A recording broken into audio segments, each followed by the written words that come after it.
Everybody, now I will talk about the different field devices which will be used with the building management system or BMS in projects.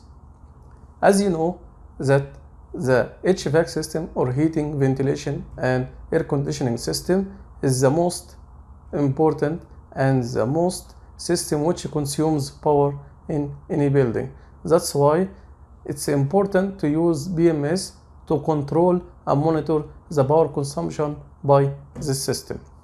Here we have different field devices, some of them used for air only, for HVAC ducts, some of them used with water and air, okay, and some of them used with water only.